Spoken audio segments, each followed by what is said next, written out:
Hi, I'm John Twist of University Motors. Today is, I think it's the 8th. It's Wednesday. Our videographer was ill yesterday, or his camera was down. The battery wasn't charged. Anyway, today we're making a video, and I just want to give a tour of the shop. So come on out. This is Angela Martin's car, and Kurt has just put on a really nice soft top. It's a fabric top. We also have the tunnel out because we are putting in an Eagle Gate 5-speed transmission. So we haven't fitted one of those yet. We've done the River Gate 5 speeds for the MGBs, but never an Eagle Gate 5-speed for a TR6. So we're looking forward to seeing how nice that's going to work out. Over here, this Mr. Allen's car. The last time we saw this was, I don't know, 1994 or something like that. It's just been waiting for us to get back to it. Finally, the owners brought it in. It's ready to go. This one, this is a 67 MGB GT that belongs to Kurt Wienhorst from I think Valparaiso, Indiana. We're doing a lot on this one.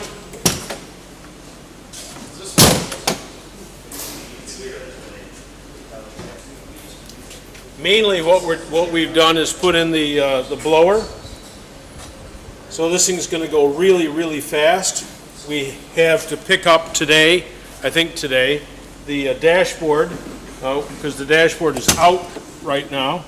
We're going to get the dashboard, and we have Magnolia Gauges coming from Neisinger Instruments in New York. They're Magnolia. They're not black-faced. It's a creamy white-faced, Magnolia face. They're really, really nice gauges.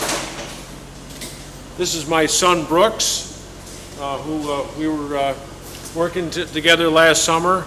Now Brooks is working downtown at the Brewery Vivant, and he's working on my number 4 kid, James's Subaru here, which Brooks is going to drive down to Fort Bragg, North Carolina next weekend.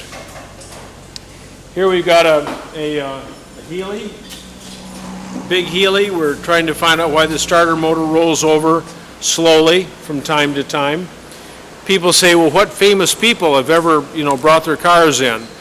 We haven't had any really famous people, except that we know almost for a fact that Olivia Newton-John once rode in the passenger seat on this car. So, ooh boy.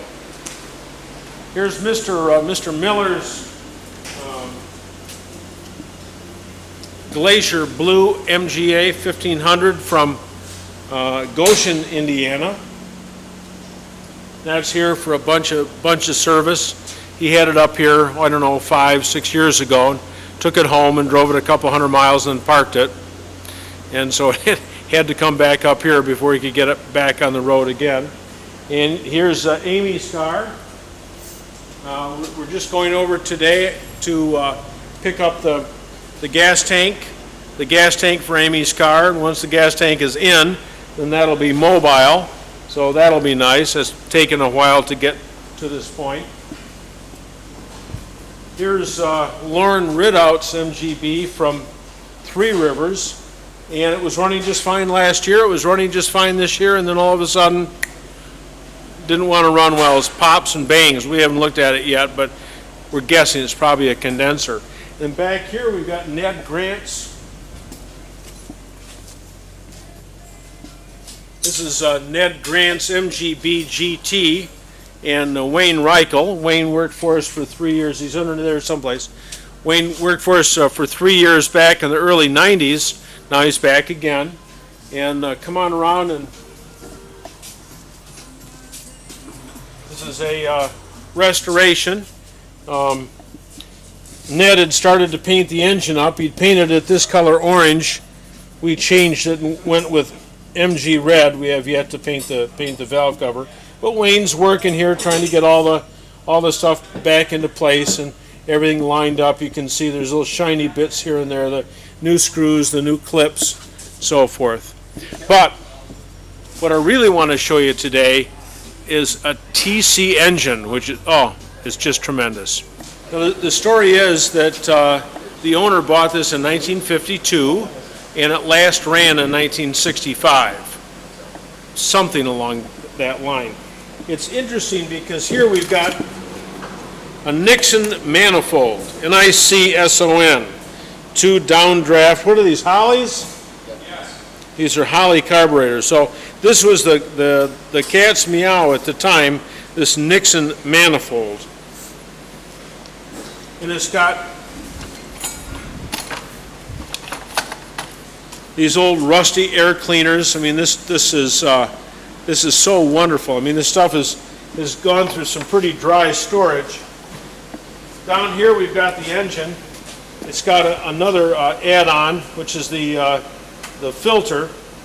I have yet to look at that carefully, but oh my gosh, here we've got an engine that is just covered with goo and just hasn't seen the light of day for a long time.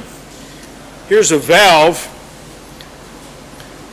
and this is an exhaust valve. And this damage cannot have occurred while the engine was running. This is from water damage. This is rust. This is really phenomenal.